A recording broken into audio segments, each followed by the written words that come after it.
Okay. I got my cup of hot water,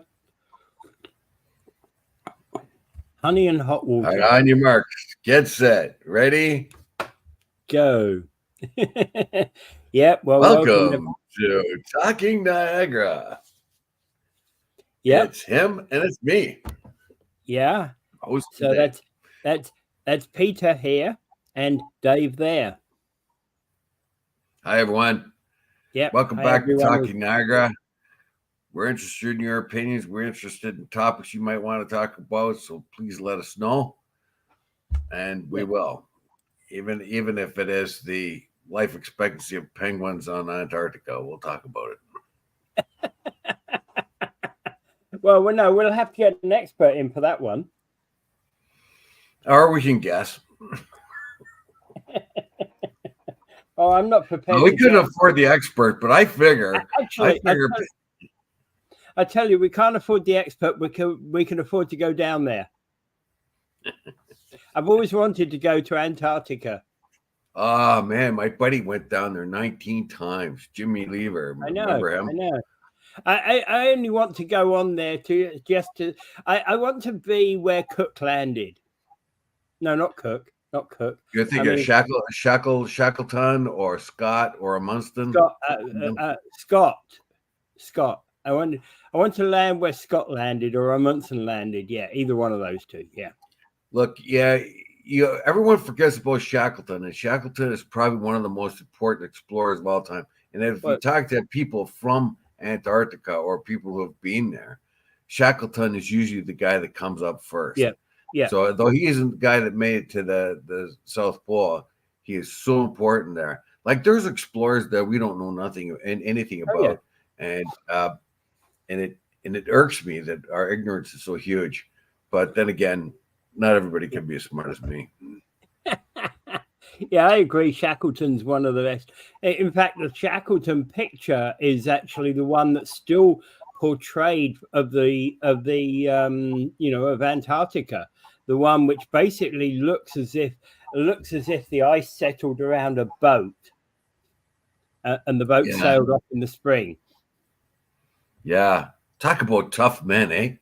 Yeah. Tough, tough, tough, and like it was said of Scott, the reason why they didn't prepare as much as Munson did is because a British gentleman shouldn't have to worry about things like that. That they could accomplish anything and overcome any obstacle, Well, which they did most of the time the throughout the time the Brits were running the show in the world, but honest to God, you're going to walk to Antarctica and you're going to be able to figure out your problems on the way and fix them. And they almost did it.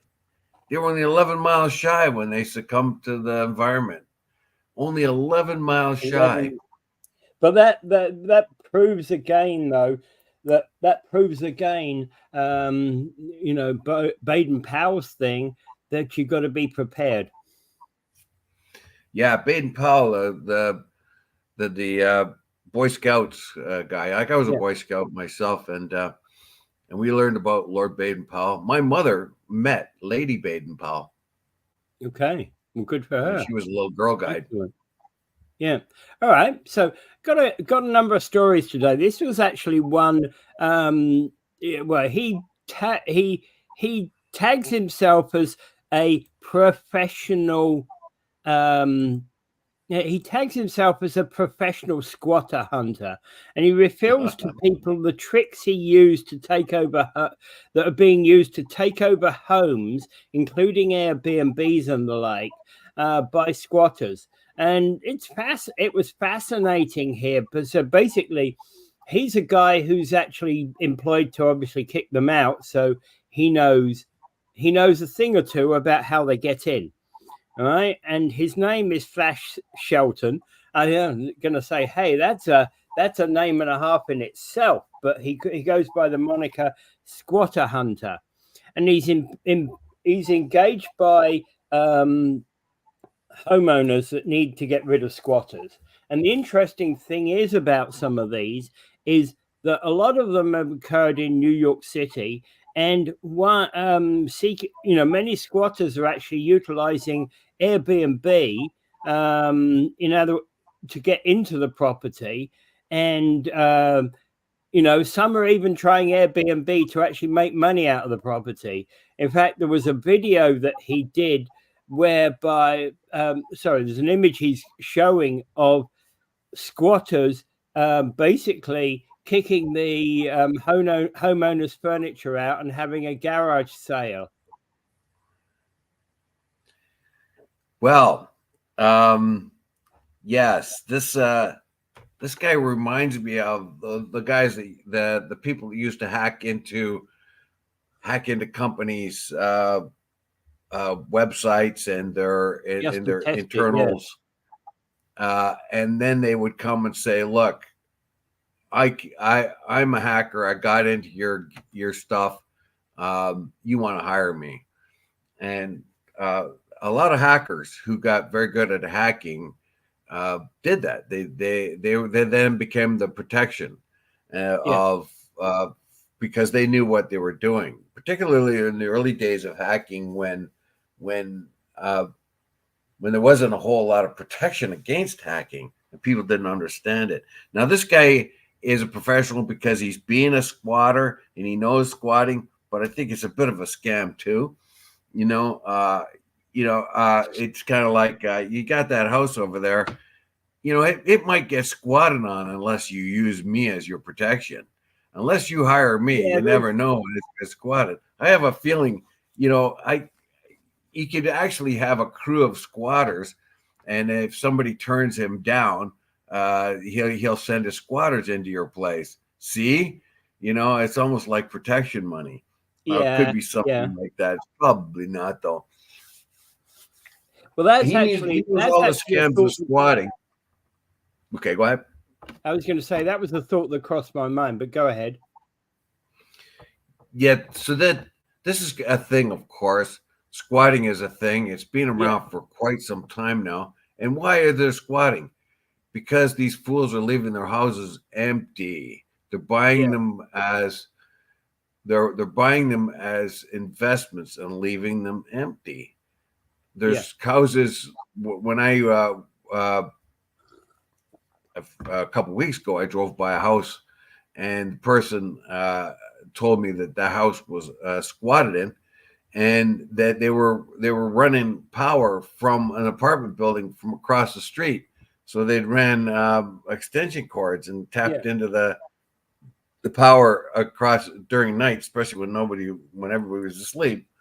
So they were using that power, and they were squatting inside, and it took them a long time to get them out. Once they got them out, they came back in again. And why? Because it was a house down by the gorge, and it was left empty. And a bunch of houses, I think it was Deb Jackson, when she told us once on the show that there was a lot of houses in her neighborhood, where she lived right on that same street that I'm talking about. She said there's a lot of houses there that were left empty, were bought and left empty.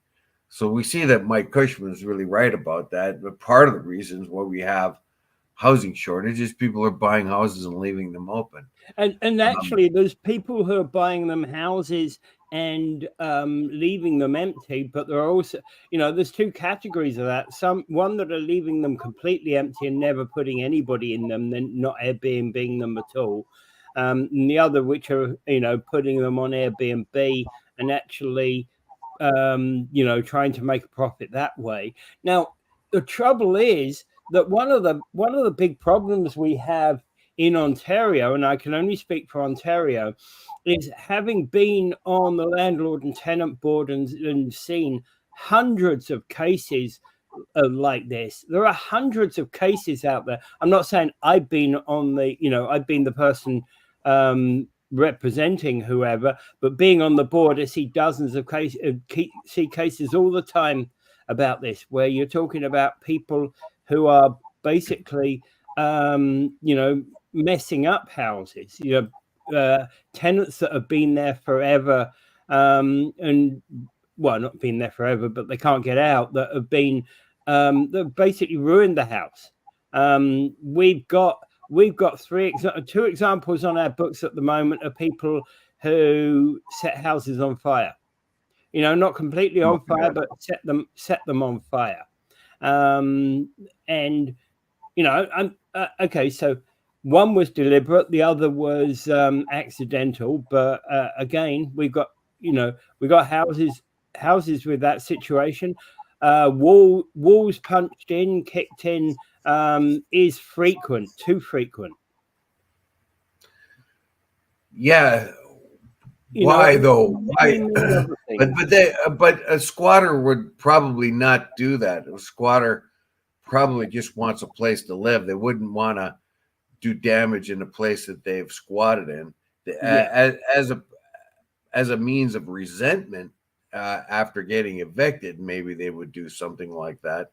But I think most of the time, like we've talked about this before, like there was that one person I think that got whose house was burnt and he couldn't even get his tenants out after that. yeah, And yeah. and you said they didn't approach it right, but so we hear these horror stories of all the time. But in this particular case, it's squatters.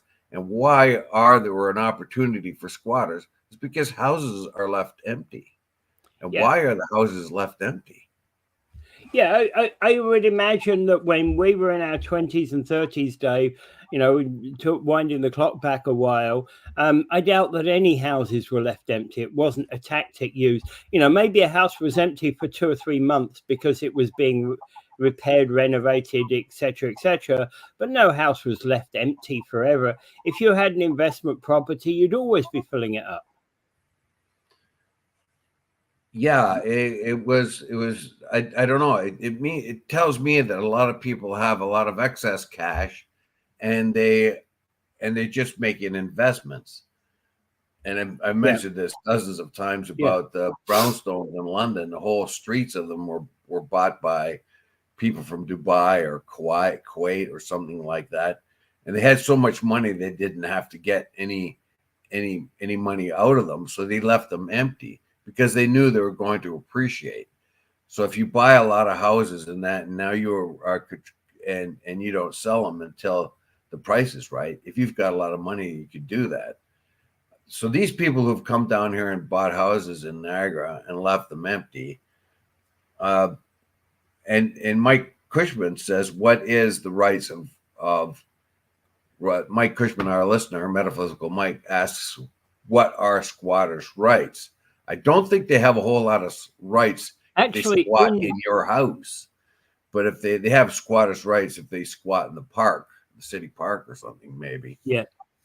Well, squatters' rights in Ontario, it differs on each country, from country to country. There are more rights. This particular story is about the United States, and across the United States, squatters tend to have a few more rights because they're based upon the original common law squatting rights. If you can get into a house without causing damage, you can actually have rights to live in that house. And eventually, you can even, if once you've been there long enough, you can even acquire the house. You can even legally own it.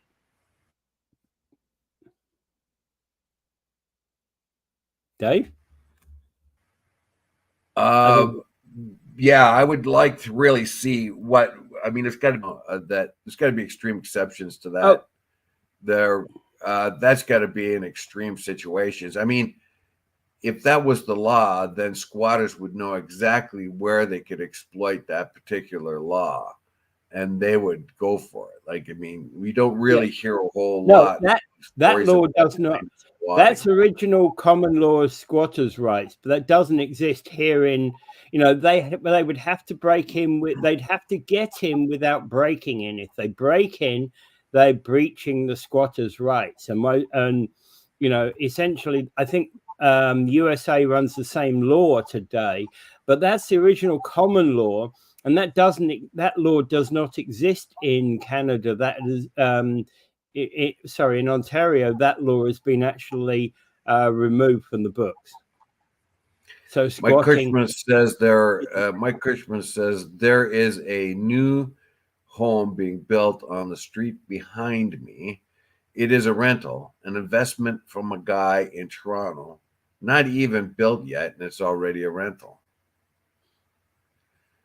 Well, it used to be Yeah. the easiest way to invest if you had extra money was to buy, and I did it too, was to buy a place and rent it out and let the sort of renter pay for the mortgage as the property appreciated in value. Yeah. And so that's what I did. That's what a lot of people did. Your typical Italian or other immigrant would do that. Like my Italian neighbor, I think he had 3 or 4 houses that he rented, and that's what Well, he that's would do. it. He'd work really hard. He'd buy Yeah. another house and he'd rent it. Yeah. And And that's the so typical. that's the poor man investor type. Yeah. The And that, entry level investment is to buy another house. Now yeah. that seems to be The vast happening majority wholesale of around landlords here. in this country, the vast majority of landlords in this country are that type of investor that have got 2, 3, 4 homes, maybe, and that's it. Yeah, and it's the easiest way to, like, you don't have to be a sophisticated investor. You don't have to hand your money over to an investment company. You could buy a home and rent it and let it appreciate. Yeah. So if you've got a little extra coin and you've done pretty good, you can do that. And on the strength of buying one, then you can buy another. And Yeah. but that seems to be what's happening, like particularly among a lot of new Canadians, to find themselves to work hard and find themselves to got some extra money, so they want to buy property. And of course, COVID just opened this place up like crazy because people used to come down here and realize they could buy houses down here really cheap. But of course, it put the housing market out of reach for the people that already lived here. And so I don't know. There's I got a neighbor. He doesn't live far from me. I don't even know if they live there. They live there part of the time. They speak a different language. I think it's probably somewhere in Central Asia type of language. It sounds like to me. But he's got a nice family and everything, but it seems like they don't live there all the time. They live there a few days of the week, kind of thing. It's kind of a Well, yeah, but you see, I've been a person who lived in a place where, I've been, truth be told, I've lived in a place where I've been only a weekend resident. And where was that? In England, I used to be, there was a time in my life where I was actually working away from home Monday to Friday. My wife and my son were at home. I was working away from home Monday to Friday. Well, this is the whole family I'm talking about, not Yeah. just the father. Or like Anyway. I did the same thing. I left. Yeah. There was times when I wasn't at home very often at all. So so that's so let's get back to the squatter thing though. Like one thing that Mike makes a point is you can use squatters' rights to take over a piece of property you've been using for years. That's absolutely right. For example, if you've been using, one of the reasons why the city wants you to fence up the land if you're next to an empty lot is because if you fence it up on your side of the property line, you don't get squatters' rights. If you leave that fence undone, if you don't put a fence there and you move out to the new, to the empty lot, you can squeeze your lot out, maybe only a foot or two, but you can essentially, with squatters' rights over a number of years, you can actually end up owning that a section of that plot of land. Well, people are fond of doing that near city parks. They'll extend their property a yard or two into city property and then build a stone fence or something. And then the city will come along and say, "Hey, you're a yard into our property. Can't do nothing about it now. I got a stone wall here." I didn't know. They did know. They always do know, but they just lie. But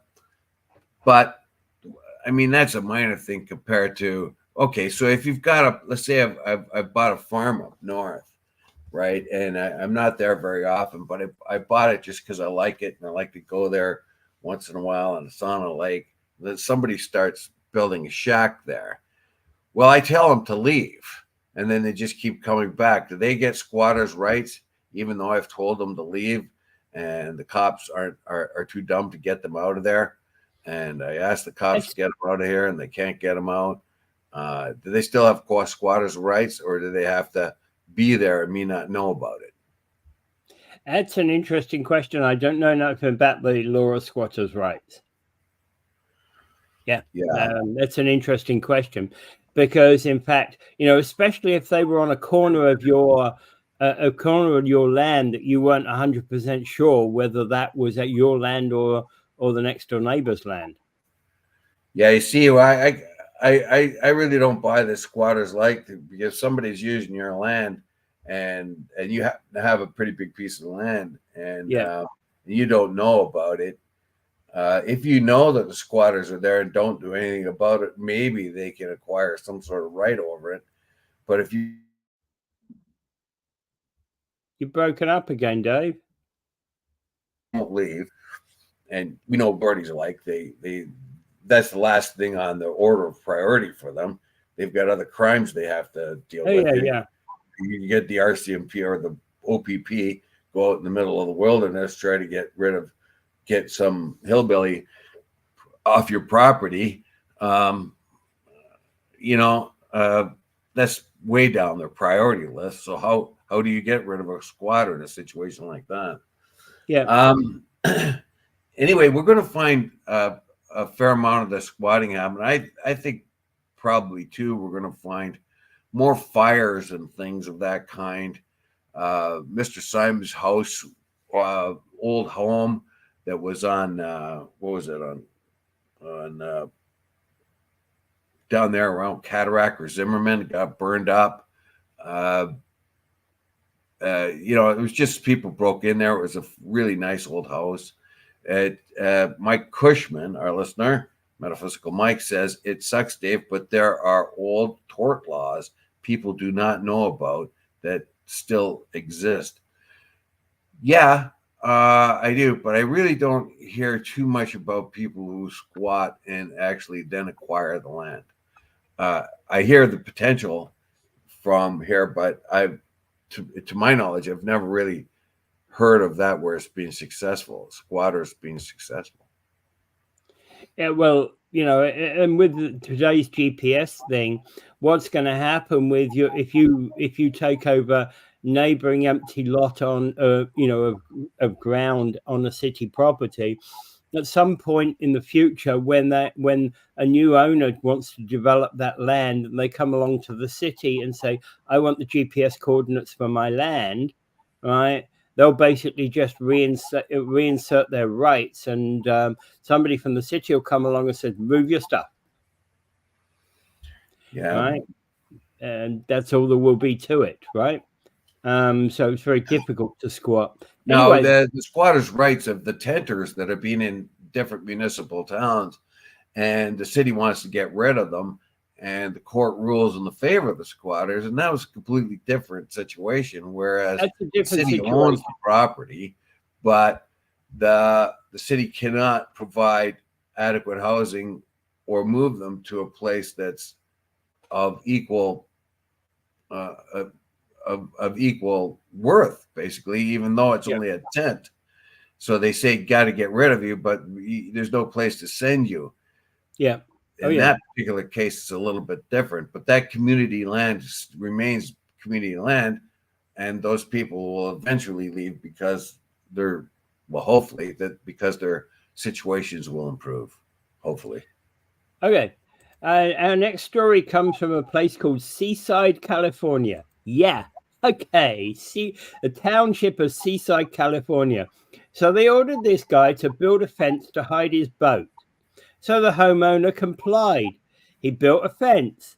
Then he turned around and asked an artist to paint a boat on the fence. Paint his boat on the fence. I just couldn't help laughing at this one. He says he's not a rule breaker, but he was just making a political statement as necessary. And my thought about this is only in the socialist United States of America, right? Well, this gets me. So The guy was going to get $100 fine. Well, that's not a whole lot of coin. He's going to get $100 fine if he didn't build a fence to hide his boat. Now, why he had to build a fence to hide his boat, so I don't know. Is it thought to have been against the city bylaws to have a boat? Is it thought that it did something to the neighbor's value, the neighborhood value of having a So Andrew Little comes up with commuphonia. boat there, park there? Um, and so what he does is he builds a fence with and then he gets this neighbor to paint a picture of the boat. Now, the whole idea was not to have a boat, but to have a fence with a painting of a boat on it is probably legal. It's probably fine. It probably does exactly what it's supposed to do. It obscures the real boat and then puts a nice fancy design of a boat on the outside of it, a picture of the boat. Passive aggressive, yes, passive aggressive it is, but in a sense, he's done exactly what he's supposed to do, and I can't see any objection to it. For some reason, having a real boat there in view of the public was somehow against the city ordinance of some way or another. That part of it's never explained too well, but the fact that the guy then paints a boat on his fence, if anyone had complained about the boat in the first place, I don't think they could complain about the boat being painted on the fence, because it obscured the real boat, and the real boat was the issue. It's very confusing. Yeah.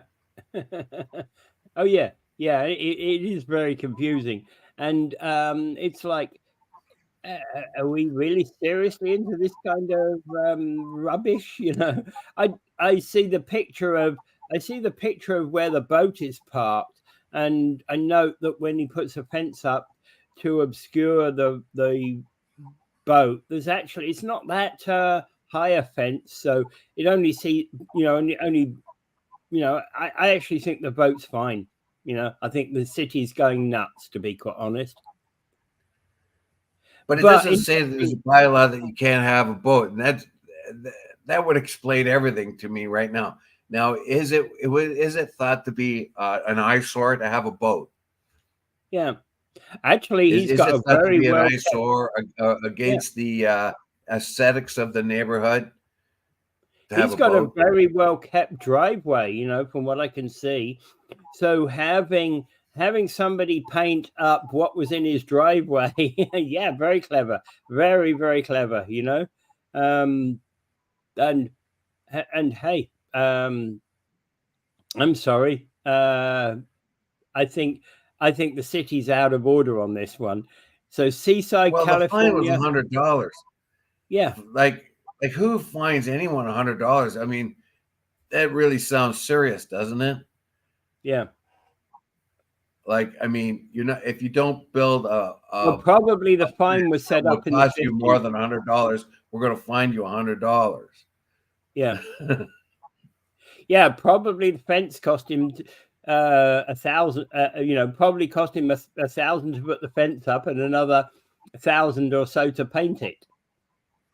Yeah, it sounds pretty good, but when you seriously think of an ordinance, some sort of city ordinance that says you can't have a boat, that you have to obscure your boat, like why? Who knows? And because it's somehow thought to be a sort of an eyesore of something, and then it's perfect.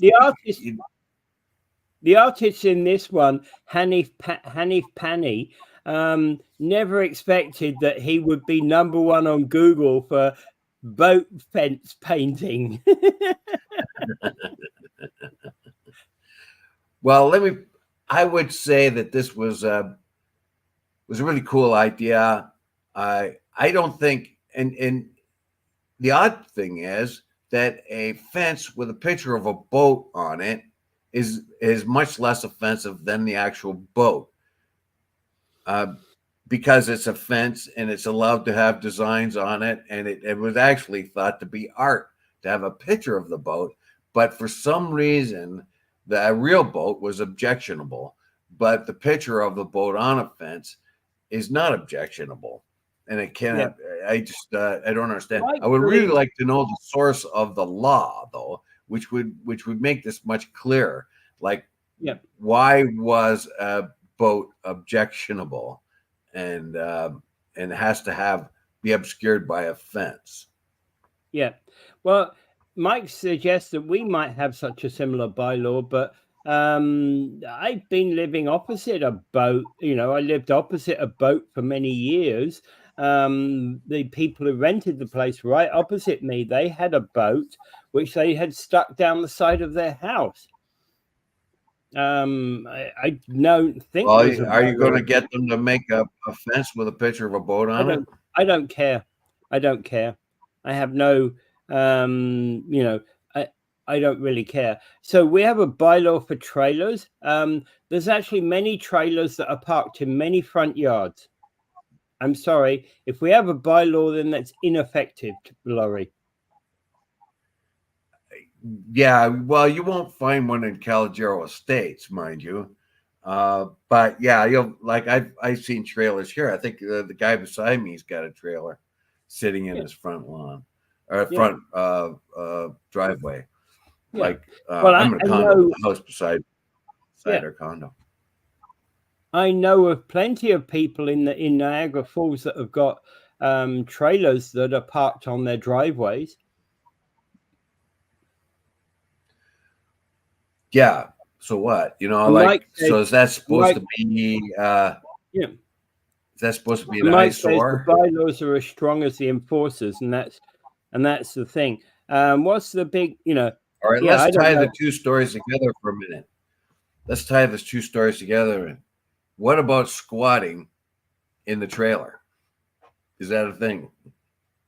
Well, actually, there is. We covered a story last year about a couple of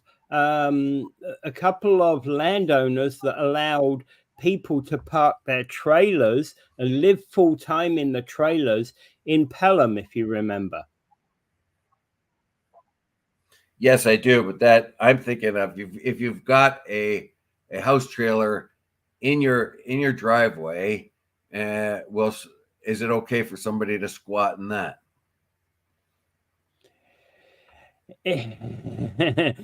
I'm not surprised. I wouldn't be surprised in this era of homelessness to find out people were squatting in it. Oh, what was that comment by Laurie? Thanks for the advice on the nasal spray, by the way. I don't even know why. What's the big deal? You aren't allowed to keep them there year round. I wasn't aware of that.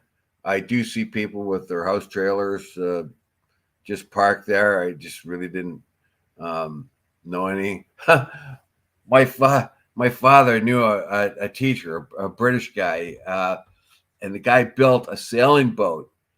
But once he built a sailing boat in his backyard, one thing he didn't count on was the sailing boat was too big to get out of the backyard.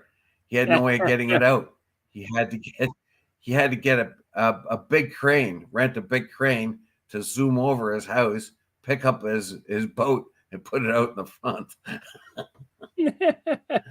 I just thought I'd put that there. There are a few people that have these building projects in their backyard. Good luck to them. But at least he got it out. Yeah. Well, this is so house trailers and that kind of thing. So you can understand after a while that there is people who own property do not want their own property to be devalued or the neighborhood to take on a look that doesn't fit the neighborhood by having trailers or whatever. I don't know what I would do with my fridge if I didn't put it on the front porch, that kind of thing. So there are rules that protect people in the neighborhood. So you think to yourself, I have the perfect right to have a fridge and my washing machine on my front porch, and and my old junk truck, a couple of beat up old trucks there. I knew a guy that had I lived by a park, and the guy would leave all his junk in the park. He he was beside the park, and he would park all his leftover parts for. He did a lot of body work and motor work, and he put them all in a trailer, park and leave them in the park, just at the side of the park. And it took forever for the bylaw to actually do anything about it. And it was irksome because here's a guy keeping all this equipment in the city park and his trailers, and they did nothing about it. No, years. You just did it years, and they would take it away, and then a couple of weeks later, you put it right back in there. So you take it away when they come down with an order, and then he just put it back in the park afterwards. There was a trailer parked in the park, that same park, that ran wires to one of the houses. It turned out that house, I thought the people in the house knew them. The people in the house were away on holiday, so they came here in the summertime, and they parked in the park and ran the power to the house across the street. It was on River Lane, and I realized later that the people in that house didn't even know, because they weren't even there, and it appeared that they were guests of these people, but they weren't. They got away with that for a few weeks. Yeah. Oh yeah. Right. Moving on and talking about, that's an appropriate time to talk about the fact that it's shaping up to be the summer when Niagara Falls' bread and butter industry fully recovers, or gets close to fully recovering from the impacts of COVID-19. All right. While Niagara Falls prides itself on being a year-round resort, it's officially peak season between Victoria Day long weekend and the Labor Day long weekend in summer. Yes, in September, I mean. And Paul Lemire had a show and a couple days ago, and he was talking about the parking and how Wayne, or not Wayne, but Mayor Diodati wanted to maximize the parking, dynamic parking, and make sure that they get as much out of parking as they possibly can out of the city lots. And the thing is to sting them as hard as you can for as much as you can squeeze them out of the parking fee. And I thought that was just the wrong sort of idea when it comes to treating a tourist. You're treating them as something that you can wring as much money out of as soon as they come into town, and it gives them a bad idea of what the town is like. And I think that should be kind of the mood going forward in Niagara Falls. Make sure that these guests are welcome. Make them feel as if they're welcome, not just a source of revenue. Yeah. They are the source of revenue, but to view them as something just as something we can squeeze as soon as they walk into town, how much money can we get out of them, and how fast can we get it out of them? Yeah.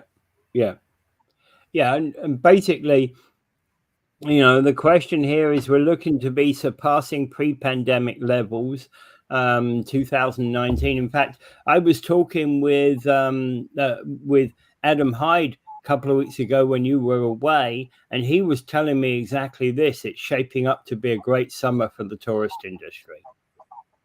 All right. The one thing we can't deal with. I'm glad to hear it. I'm very, very glad to hear it.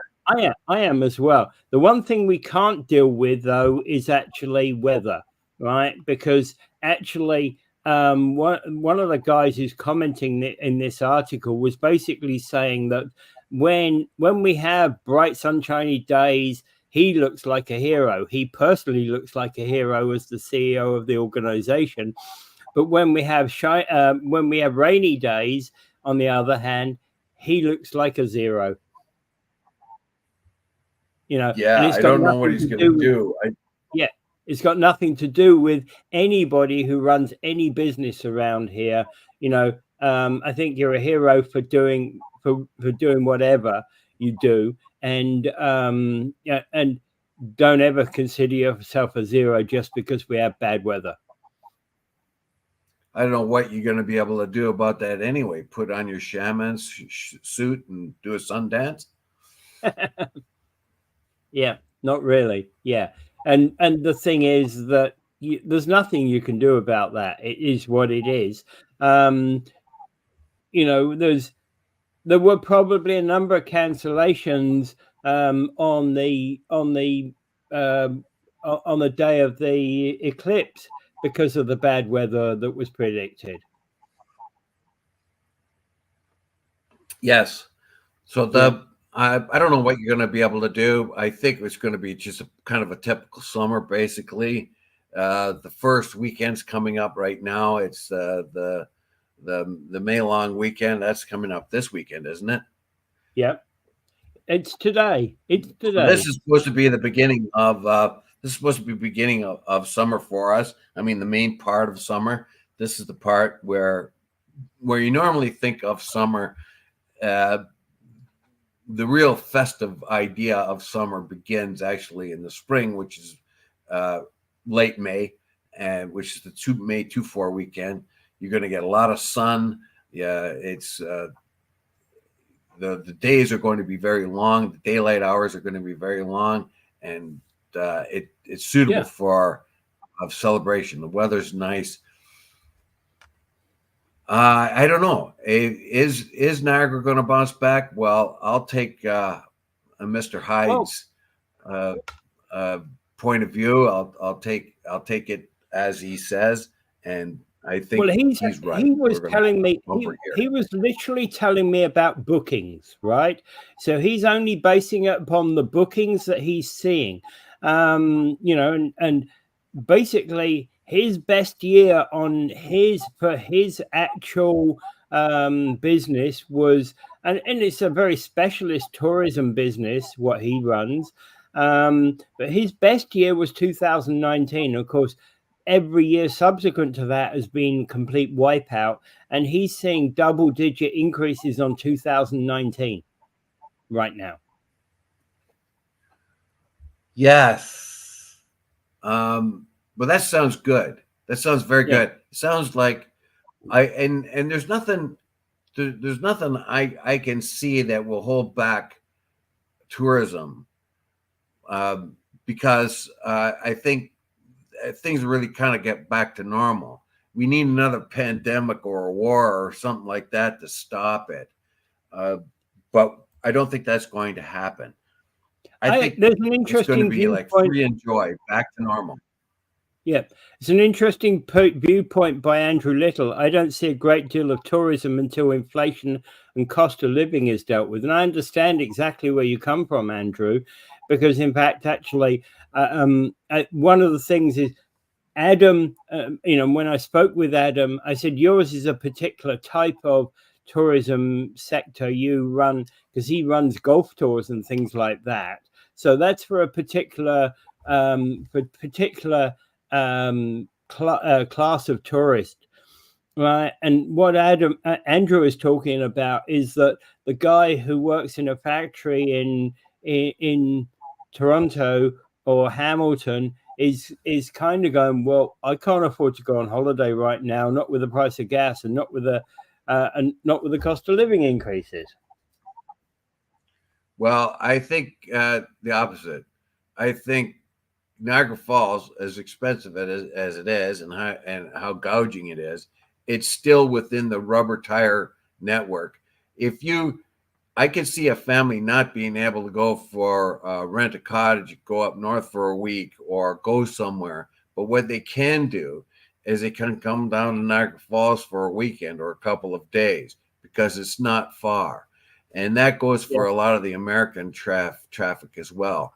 You can there is a large radius of area where people can jump in their cars and with a matter of a couple of hours be Yeah. in Niagara Falls. And that is a large group of people, like the GTA, uh, Erie, Pennsylvania, or like there's all kinds of urban areas close by that people can jump in their Well, car and get here. Cleveland, The average person Cleveland's that only works in the factory, yeah, they're not going to be able to take that vacation that they normally like, but they can substitute with a couple of weekends to Niagara Falls, yeah. Well, because Cleveland, even though it's expensive, a couple of days in Niagara Falls is a whole lot cheaper than the normal vacation they would normally have had. yeah, somewhere like Cleveland is only about 3 hours away.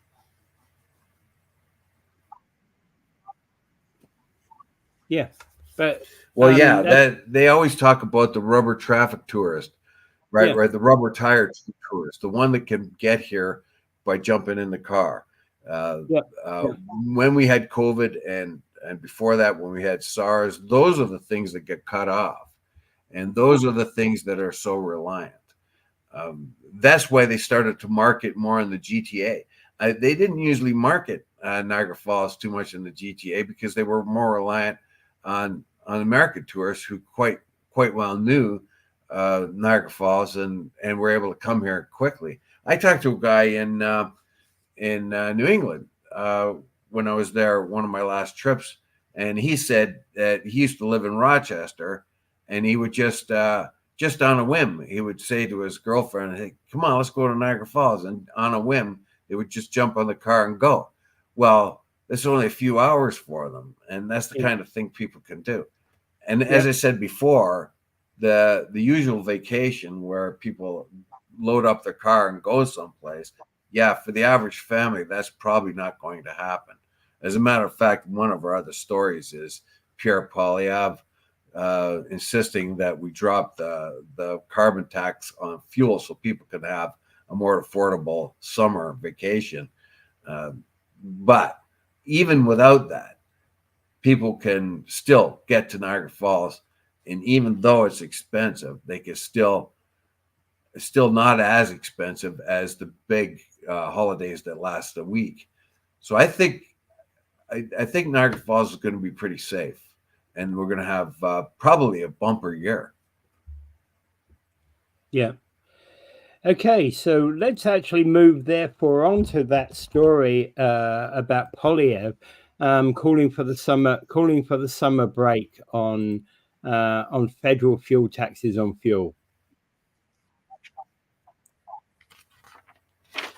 Yes. Yeah, Do you think this is another um, this is another bit of drama that Polyev's coming up with? He's trying to um, rub that carbon tax in again. of course, How of course. there's two things I see here. One, uh, uh, the first thing I see is he's overdoing the tax thing, axe the Yeah, tax. yeah, yeah, He's got to come up with some more stories. Um, Day after day after day, it's the axe the tax thing, and it's getting a little. It is working, but it's getting a little bit too overboard. And the other thing is when Trudeau counters that, he counters it with the conservatives have no plan and they want the world to become a more polluted place. They have no, and Polyev's uh, suggestion will cause more forest fires. So the Trudeau's not really thinking properly here. Instead of just saying how impractical that is and focusing on the rebate, he's trying to imply that Polyev wants the world to burn, that his idealism is the thing that's getting in the way, where it seems that the idealism is on the side of the liberals. Their idealism when it comes to climate change, where their system of fighting climate change, i.e., the carbon tax, isn't working. Um, According to most measures, it's not working. Um, so, first of all, you've got Polyev reusing the old argument. Just another interpretation of it is starting to get a little bit boring, and Trudeau's counter of it is just weak. And he had a chance to really steamroll Polyev on this one, but he he talked about Polyev's idealism, but he uses his own idealism in ideology, Polyev's ideology, and then uses his own ideology as a counter to it. I don't know. I'm getting. I think Polyev's got to come up with some better talking points. I And I think agree with you. I agree with the you. minister's got to find a better way of countering them. Yeah, I agree with you. What is happening here, and this is actually, I've said this for quite some time. He's become a one issue politician, i.e., axe the tax. And I'm not saying I disagree with him on that. I'm not a fan of carbon tax, as most people will know. I've been speaking out against it forever, for a long time. But the thing about Polyev is, even though I support what he's saying in relation to carbon tax, I don't believe that. I believe he's becoming a one-issue politician, and that repeating that phrase time and time again. And yeah, okay, here he's saying, do us a favor, everybody. Do us a favor, Liberal government, for everybody. Axe the tax during the summer, and at the end of the day, it isn't going to happen. No, it isn't. And I think he's sort of got a higher expectation of the results of this than I think, because that's just one more way of doing the axe the tax thing. The average Canadian could use a break on their vacation this year. That argument is easily countered by Trudeau's argument that says, well, if you axe the tax for the summer, you won't get the rebate. So what Trudeau is saying, even if we do axe the tax for the summer, that means we're going to have to axe the rebate. Why? Yeah. Why would you want to axe the rebate just because the tax is suspended for the summertime? Andrew Little says here, there are far better ways to reduce emissions than carbon tax that the federal government could be working on, including hydrogen cell investment and better policy on rail utilization. Absolutely. I really do like the idea of rail utilization in a big way, but hydrogen cell investment, that is I hear that a lot now. People saying, well, the EV thing is not as viable as hydrogen. But hydrogen production is a very difficult thing, difficult thing to sustain. And the way in which hydrogen is produced now makes more pollution, just as much pollution. Well, the concept of the hydrogen fuel cell car is a concept that actually is great. The car itself produces very little exhaust, and what it does is actually not harmful to the environment. The problem, however, lies exactly that, and that's always been the problem, the source of hydrogen. And that's where largely some of those people that have produced hydrogen cell cars are actually getting their hydrogen from normal gas. Most of the hydrogen comes out of natural gas. So when you do produce it, you are still polluting quite a bit. The ideal hydrogen comes from putting electricity into water and thereby separating the oxygen from the nitrogen, or hydrogen. The hydrogen from the oxygen. Pardon me. And in that case, it is very, very good. But whether you're running an EV car or you're running hydrogen what is the thing that you're going to need massive amounts of is electricity. Yeah. Everybody says, well, because we need a lot of electricity for an EV, that makes it not viable. But if you're going to produce a lot of hydrogen without having that production of hydrogen as bad as natural gas or gas pollution, then you're going to have to get it from electricity. Where's that electricity going to come from? So there's lots of things. But if you get back to the question at hand here, I don't think Polyev has used a lot of imagination when he's come up with this particular thing. Give people a break during the summer, axe the tax, and Trudeau claiming that his Polyev's ideology is one that is counter climate change, is weak.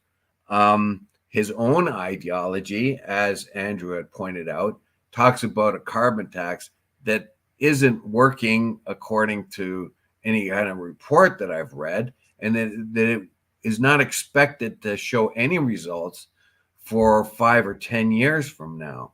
And that is only speculative. They don't even know for sure. So we have a carbon tax that we do not know will be effective or not until at least 2031, which makes it, which all the effort makes it kind of unreasonable. The other thing I don't like about the carbon tax is it is prodding you with a cattle prod. Don't buy gas. The incentive at the pump is do not buy gas. Don't buy gas. Find some other way of making power. This not, and as Angela Brown said, that the rebates help the poor people, but the cattle prod that's trying to get the poor people to buy a more efficient car or buy a different kind of heating system won't work because they're too poor to make that conversion. And basically, Angela is saying, and Angela is also then going on to say that the lack of we have to look at long term as well as the whole picture, and carbon tax is only one measure that was going to end up being used. And the idea here that the ideology of the conservatives is one, the heavy idea. And Trudeau's doing this ideology thing a lot in arguing against Polyev. His ideology, the conservatives' ideology, is doesn't take into account climate change, but his own ideology is to force a person not to buy as much gas by putting the price up. And then by putting the price up, we don't really hurt them because we give them a rebate.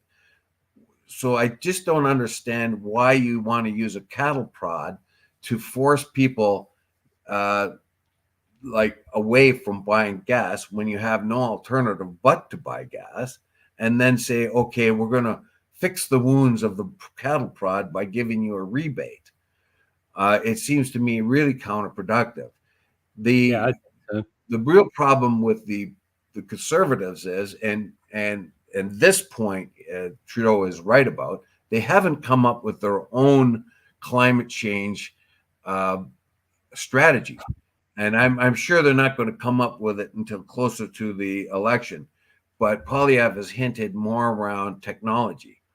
And I think the average person thinks no amount of carbon tax is going to fix anything. No amount of carbon tax forcing us not to buy as much gas is going to work. Thing that is going to work is technology. Well, yes and no. The problem lies with technology. Is technology should be a tool that but it shouldn't be a tool that we rely upon 100%. And that's one of the problems with technology. We seem to actually think that we must rely upon technology as our savior. I'm not so sure that will necessarily help us because technology as a tool, yes, that helps us, but technology should never be allowed to overtake human society. You see, though, the real dilemma that we're in here, and I'm saying about the average person. The average person cannot really see the carbon tax working or cap and trade working, because basically, if you do cap and trade, when you trade your carbon credits with somebody like Suriname, who will never build a factory to pump gas up into the air, but you buy their carbon credits so you can keep pumping gas up in the air. That sounds good, but it's not really saving the environment because you're still pumping the gas up into the air. And the average person only sees that technology is the thing that's going to save them. And as I said before, if you go with electric cars to reduce the amount of carbon into the air, you're still going to have to produce more power. If you're going to go with hydrogen cells, you're going to have to have more power. And more power means more nuclear plants. And more nuclear plants, you won't find, I don't think you'll ever find Justin Trudeau talk about building more nuclear plants, because it's a hot issue. Even though that is the only way to make his plan or Poilievre's plan work. It all boils down to how much electrical power you have. You're going to need, if you're going to make hydrogen clean, if you're going to make the production of hydrogen clean, you're going to have massive amounts of electrical power, because that's the only way to make it clean. If the current way is to make it out of natural gas, which does as much pollution as any other carbon fuel. And if you're going to make EVs your means by which you use less gas, you're still going to have massive amounts of electrical power. And the only way to do that now is to build more nukes. More electrical power. The electrical power you're going to have massive amounts. The only way to do that currently is nukes. Yeah, and the amount of electrical power we're gonna, if I'm bringing home my car, and I have to plug it in, right? That means I'm drawing off the grid. If then my wife is plugging in her car, and my son is plugging in his car, that's all drawing off the grid. And whether those people living in one house or three houses, it's still drawing the same amount of fuel off the grid, right? Yes. Now, in a place like Kentucky, where they get 99% of their power from coal plants, you're not going to get anything positive. No positive result at all. And now Andrew Little says thorium nuclear plants are the key for safe. Yeah, there's a lot of research into thorium now, and it may be a much safer way of making nukes, but it's still a nuke, and it still leaves nuclear waste. There is a lot of resistance from the same people who want to shut down coal and oil and other carbon fuels, are the same ones that are against nuclear plants. And yet nobody can tell anyone where that power is going to come from. And of course, Angela Brown, never underestimate the ideological pull of big oil. Yes, of course, big oil is going to be there. And until big oil finds a way of converting its investment into electrical, then it's going to continue to push for carbon. But let's face it, what are the contradictions here? The little country of Guyana right now was a very poor country. It's only got about 1 million people, and that's the little country, the one English-speaking country in South America, little Guyana. It was a very poor, forgotten little country until it found oil. It's found massive amounts of oil off its coast. Suddenly, the standard of living is accelerated in Guyana. The people are reaping the rewards of having a resource there that's easily produced and easily exploited. The country has nothing but a bright future ahead of it. But are you going to tell Now, are you going to tell Guyana, no, you can't produce your oil anymore? Sorry about that. Sorry about that. We're going to put a big carbon tax on you. Too bad for you. Um, you shouldn't be producing your oil because oil is bad. What you're doing there is encouraging people to drive their cars by producing oil and making sure it's cheap. So we're going to shut your oil down. And we're going to do that? No. But we seem to think that that's a good idea here in Canada to shut down some of our oil production, even though we have the third largest reserves in the world. All right, and I think we're going to have to reality is that where do you want to go? Do you want to shut down Guyana's oil field because it's bad for the environment and keep them people out of money? You see what I mean? The contradictions are many-folded. I know. But we're going to have to call it quits at that point. Okay. Without further ado, I bid you adieu. Pray for peace, everyone. Rafa's going to get raked over pretty badly right now, and I'm afraid that we can only expect more and more death unless the United States grows a spine, and they haven't blown one yet. So, anyway, yeah, pray for peace.